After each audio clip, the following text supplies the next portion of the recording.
The day has finally arrived that I'm going to start building my overhead cabinets. And after months of pretty much building everything myself in this van, I think I might have found a part of this build that I'm going to really struggle with. This whole situation isn't working. Spoiler alert, I don't know what I'm doing. This video is sponsored by Ecoflow. Get out of the way, curtain. Now, like anything, the hardest part of building this is going to be this part here, because there's a slight slope down from where, well, it's just the taper of the roof of the van. I reckon all the way to about there, this is completely level. It's like literally one straight, nice level line. And then from there, as it starts to taper down, it means that the door on this side is going to be a lot lower than the rest of the doors, unless I'm intelligent about it, which is going to be difficult, let's face it. Unless I bring the doors down lower anyway, and then that will allow that to be one nice straight line.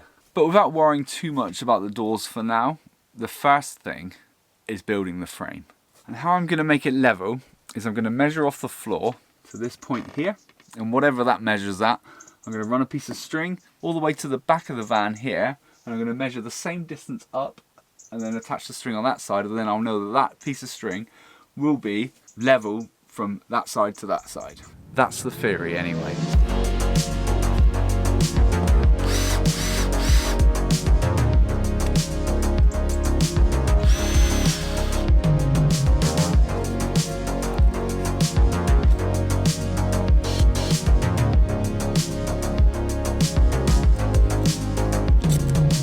So as you can see, I've made some makeshift sides just so that I can run this piece of string. So now this is nice and tight. So this piece of string here, if you can see it, this here, runs all the way to another one of these at the front, and I've measured off the floor. So the easier option would probably be to measure off the ceiling, but the reason why I didn't do that is because it slopes at the front, so that measurement's going to be a lot lower. So I want to get a parallel, straight, level line straight off the floor from the back all the way to the front of the van. This will give me the width of my unit. So we're looking at about 350 millimeters or 13 3/4 inches. Whereas if we measure it this side, just say from here, we're actually at 295 mil. So the difference between the back and the front, based on this little curve that we've got going on, is about 55 mil. So here is how I'm going to build these units. So the full length of the unit is 3,250 millimeters. I'm going to divide these sections into three. Box 2 and box 3 are going to be pretty simple to make. I literally already have the dimensions for that there, 350 mil, and the same for that one there. The hardest part is going to be here, because as this line, this top bit goes all the way across, here we've got a curve that comes across like this. So that's why this section here is actually only 295 mil. But that doesn't necessarily mean that these three sections all have to be even. I can make the first one 1,230 millimeters, which will take me right to the start of that curve. That leaves me with 2020 or 2020. What a year that was. If we divide that by 2, we've got 110 mil for each of those two units and 1230 for the front one.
So now, you've got to kind of, I've got this line level because that's what I planned out, but you've also got to consider this level here as well, so it needs to be vertically level. This piece of ply here, it's sloping that way, so if I actually put that home against that, it's going to bring the whole unit back that way, which is what I don't want. Now I think before I start mounting these, because what I'm going to do is I'm probably going to suspend it like that and then build the box section that goes that way and just screw it straight into the wall. But what I want to do first is make the other two boxes and we'll go from there. And there we go. Ooh. We now have 1, 2, 3 frames all made up, ready for the overhead cabinets. I tell you what though, the sun is shining, and on a day like today, even though this van is really well insulated, it can get very sweaty doing DIY in here. And that's where today's sponsor comes in, Ecoflow, and this is the Wave 2. And I'm just going to show you a few of the features that the Wave 2 can do and a little bit about it as well. So the Wave 2 is a portable air conditioner that's designed for taking away camping or maybe keeping in your garage. When you're at home, or if you've got it in your garage or you need some air conditioning on you, you can plug it into the mains and it will just run. But then what if you're out in your van and you don't have mains electrics, then how do you power it? Well, you can actually get this add-on battery where it just literally slides on top and it can actually power the air conditioner with no power station needed whatsoever. So it's pretty much all self-contained in these two units here. And now just with a touch of a button, it powers up and we've got the settings gauge. I mean, already that is kicking out quite a lot of cool air, and I've got it set to 20 degrees centigrade. It gives you a reading as well as to how long it'll actually power on this setting. But to maximize the sort of efficiency of this unit is that you need to sort of exhaust the hot air that comes out of the back, because the air conditioner blows out cool air, but it does actually generate hot air out the back as well. So they have got an exhaust system attached to the top of this, and exhaust it out your window when you're parked up. When you're not using the mains connectivity, there is actually a nice little bracket here, which means that you can just wind up your wires. You know how much I like tidy wires, so that is a plus. When I first unboxed this part wasn't attached, and I was like, oh, is this wire just going to sort of hang here? And then after digging through the box of stuff that it comes with, I realised there was this little clip and a little rubber grommet there, and that just clicks in, and then you can tidy your wire up. Now if you were planning on just using this, heat up a garage or keep in your house, then you don't necessarily need the add-on battery at the bottom. But for me, when you're out and about, you're on the road and you don't want to sort of draw all of the sort of mains electric from your inverter or from your leisure battery, then I would probably say that the add-on battery is a must. Now, I have been testing this over the last couple of nights, and I found that with this space here and the size of it, you can actually run it on eco mode, and it does keep it nice and comfortable in here. And if you have it on eco mode, the battery will actually run the air conditioner for 8 hours. So the leaf stands for eco mode. It's just dropping down the hours now, so it's going 29 hours, 20 hours, 18 hours. And once it's set, so if you've got a full battery like I have, it'll set around the sort of 8-hour mark. But then also, if you go into night mode in the settings, it quietens down as well, so that you can actually get a better night's sleep rather than hearing the air conditioning going on all night long. As you can tell here, it's already started to quieten down, and then once it gets into its motions, it really just winds down.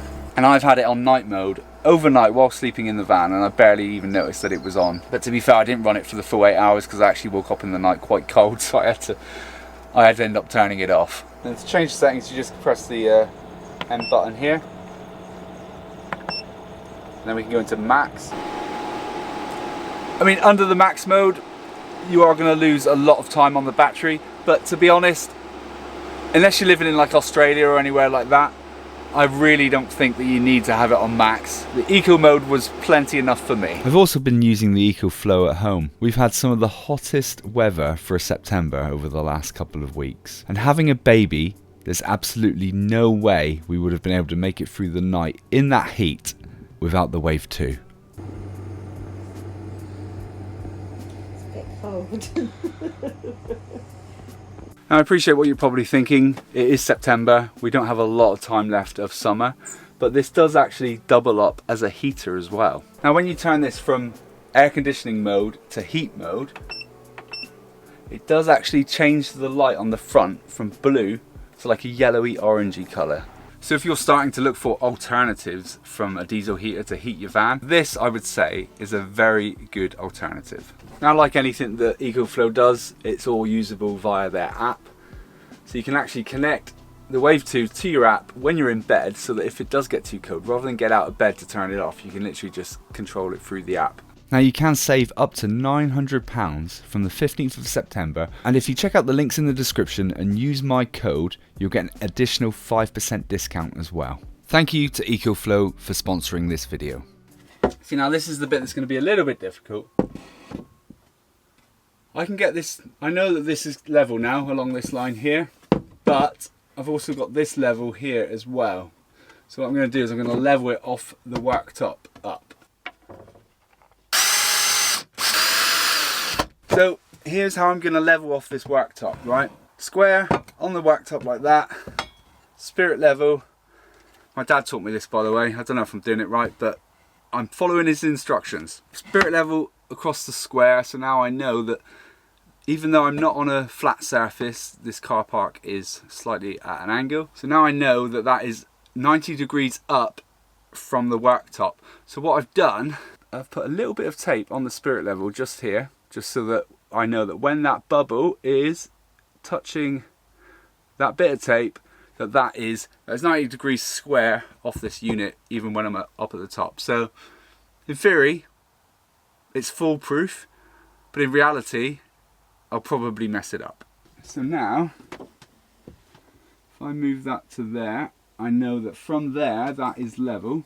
So then, when I put my divides in here, I can mark that to where I need it to be.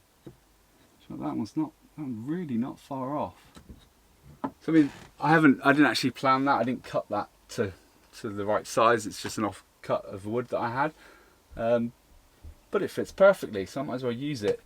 And it makes that perfectly square. So what I'll do is I'll literally screw this part here to the frame, and then I'll screw it to the ply. Just suspended the unit with these little L-shaped brackets. They're not all screwed in. I've literally just screwed it up there with like one screw just to hold it in place while I just get it nice and level. So screw that into there, and then once that's fitted and I know that that is perfect, I'll then do this side.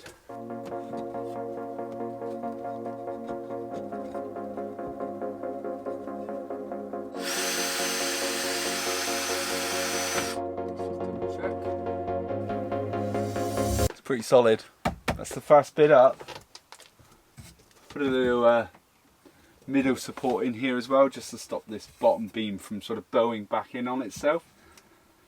And that is pretty solid. This should now match up to that quite nicely.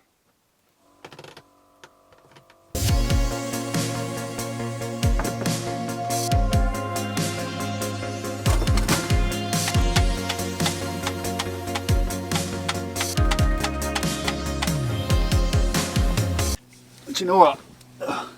Just had a lengthy conversation with my dad on the phone, and this whole situation isn't working. I've run another piece of string, if you can see that. This is my level straight piece of string that I was going to use to sort of give me the distance away that way and everything from everywhere.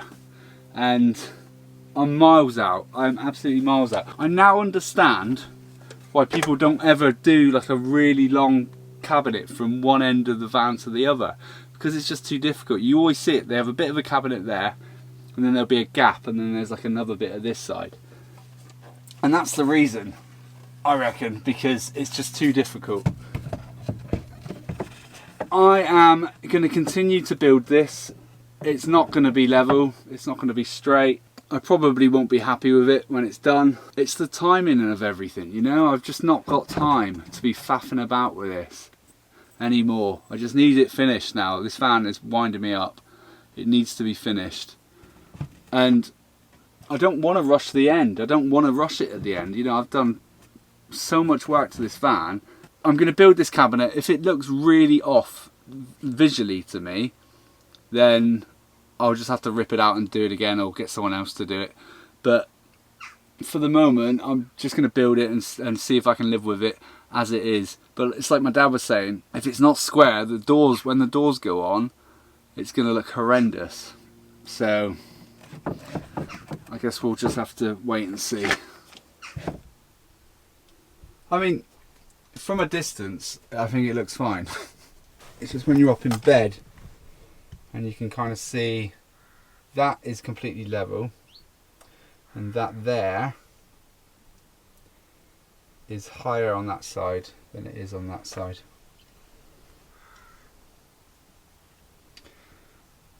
I mean,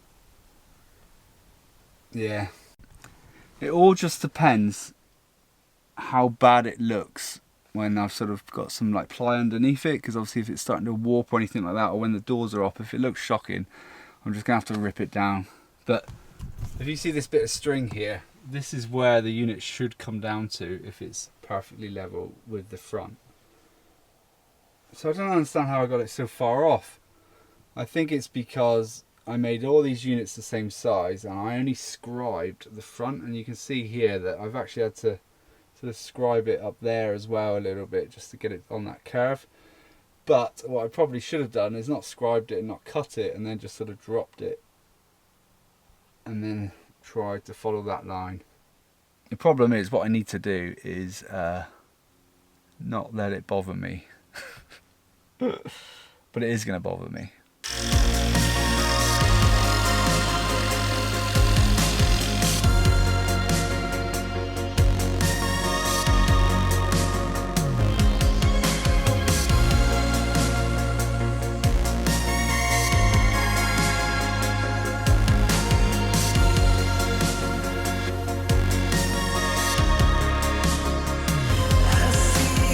I've started using parts of the ply for the ceiling for these cabinets.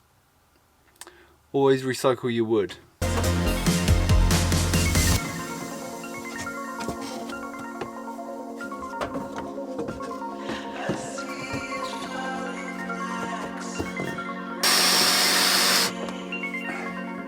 Well, there she is. Probably should put an end cap on there. Alright, there it is. I'll tell you what though, now that it's built, it doesn't actually look that bad. I think this ply that I've put on the bottom is too thin. I've got a bit of a wave going on, so I'll probably have to use sort of thicker ply, just to obviously keep that as straight a line as I possibly can. It just seems a little bit wavy, but I can replace that. If anything, I can use what I've made there as a template for the next pieces that I'm going to make. After the lengthy FaceTime call I had with my dad, he said he thinks the reason why I sort of messed it up is because I probably should have started on this edge, this side here, and then sort of scribed back that way, whereas I did it from the front because I figured that was going to be the most difficult one because of the sort of sharp gradient that side has. But I mean, it needed to be scribed at this side as well because it sort of comes down a little bit there as well. Now another thing you might be thinking is, well Sean, why don't you just literally build the units out of like 12mm ply and make them into sections and box it? And I could have done that, but the whole point of doing it this way was I'm trying to sort of reduce as much weight as I can now. I've got quite a heavy ceiling, kitchen's pretty heavy, there's a lot of weight in this van, and I don't really want it being too top heavy, hence why I went for the sort of lightweight of these frames, because these frames weigh pretty much next to nothing. The moral of the story is always attempt to build if you can, but you've got to admit when you're out of your depth, and with that I actually think I was completely out of my depth. I've done an okay job considering my experience, but it could have looked a lot better. The problem is that I don't want that to sort of ruin all the hard work that me and Dad did on the ceiling. But I'm sure once it's painted and everything, you won't notice, to be fair. I'm going to leave it there for this video. Thank you so much to everyone who's donated to the channel through buying me a beer through the link in the description. The generosity from everyone is second to none, and with your support really helps me sort of keep moving forward, not only with this van build but with this channel, so I do really appreciate it. I'm now going to cool down for a little bit because that was a proper sweaty job. I'm going to turn on my Wave 2, get the air conditioning on in here, cool down, and I'll see you next week.